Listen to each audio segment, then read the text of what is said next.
Baspa supremo Mayawati ने अकेले चुनाव लड़ने का ऐलान करके आकाश अपने भतीजे को बड़ा सियासी मैदान दे दिया है। अब बात यह हो रही है कि क्या यह दाव गेम चेंजर होगा?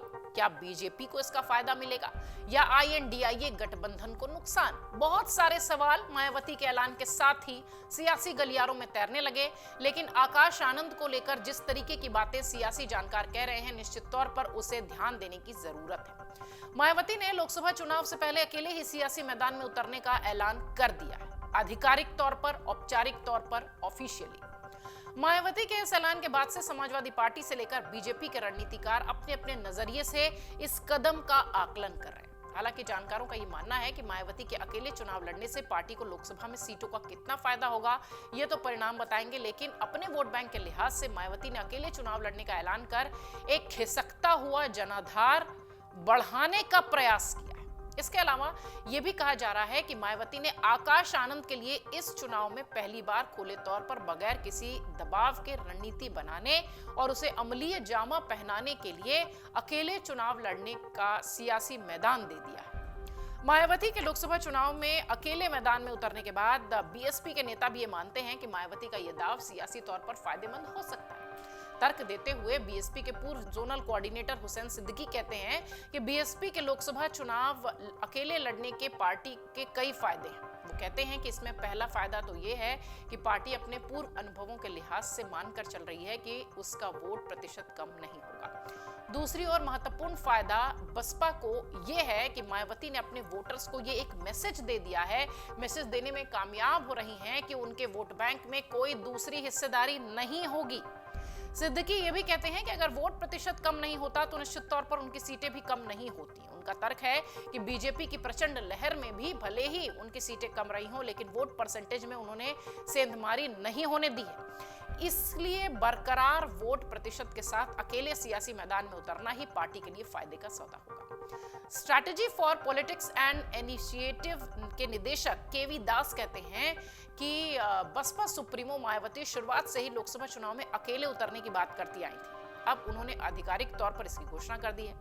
दास ये भी कहते हैं कि मायावती की हाल में हुई 2 बैठकों में 2 महत्वपूर्ण फैसले लिए गए, जो कि बहुजन समाज पार्टी के भविष्य की सियासत के लिहाज से महत्वपूर्ण है। पहला फैसला तब लिया गया है जब मायावती ने अपने भतीजे आकाश आनंद को अपना उत्तराधिकारी घोषित करके बहुजन समाज पार्टी में बड़ी सियासी हलचल पैदा कर दी है। और दूसरा फैसला मायावती ने आधिकारिक तौर पर अपने जन्मदिन वाले दिन अकेले चुनाव लड़ने के लिहाज से किया। उनका यह भी कहना है कि जब आकाश आनंद को उत्तराधिकारी घोषित किया गया तभी इस बात का अनुमान लगाया जाना चाहिए था कि लोकसभा चुनाव में वो आकाश आनंद के लिए बड़ा सियासी मैदान छोड़ेंगे। अब जब मायावती ने अकेले चुनाव लड़ने की घोषणा कर दी है तो ये माना जा रहा है कि उन्होंने आकाश आनंद पर बगैर किसी दबाव के राजनीति करने और अपनी पार्टी को आगे बढ़ने का खुला सियासी मैदान दिया है। राजनीतिक विश्लेषक और वरिष्ठ पत्रकार ब्रजेंद्र शुक्ला से जब हमने बात की तो उन्होंने कहा कि ये बात बिल्कुल सच है कि गठबंधन में रहकर आकाश आनंद के लिए अपनी रणनीतियों को आगे खुले तौर पर आजादी के साथ लागू करने का मौका नहीं मिलेगा। अब अकेले चुनाव लड़ने में मायावती सिर्फ उत्तर प्रदेश में ही नहीं, सभी सीटों पर विधानसभा का चुनाव अगर लड़ती हैं तो रणनीतिक लिहाज से आकाश आनंद की योजनाओं पर भविष्य की स्ट्रैटेजी के तौर पर वो प्रयोग करेंगी। ब्रजेश शुक्ला ये भी कहते हैं कि आकाश आनंद ने इस दौर में सोशल मीडिया और अन्य कई योजनाओं के साथ सियासी मैदान में अपनी रणनीतियों को आगे बढ़ाना शुरू कर दिया है। वरिष्ठ पत्रकार का मानना है कि मायावती ने अकेले चुनाव लड़ने का फैसला इस लिहाज से किया है कि जब सभी विपक्षी दल मिलकर बीजेपी को हराने की कोशिश कर रहे हैं। वहीं बीएसपी यानी बहुजन समाज पार्टी के नेताओं का यह भी मानना है कि उनकी पार्टी जब जब अकेले लोकसभा चुनाव लड़ती है तब तब हमेशा फायदा होता है।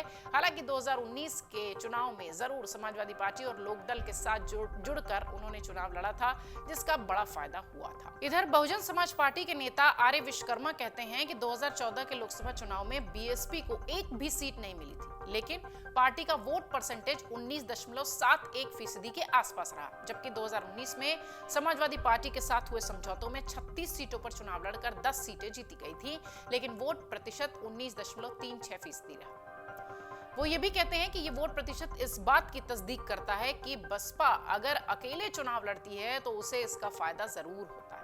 बसपा सुप्रीमो मायावती ने भी अपने जन्मदिन पर इस बात का जिक्र किया कि जब जब वो अकेले सियासी मैदान में उतरती हैं तो उन्हें हमेशा फायदा होता है। मायावती ने 1993 से लेकर 2007 तक की राजनीति का पूरा जिक्र करके अपनी रणनीति को स्पष्ट किया।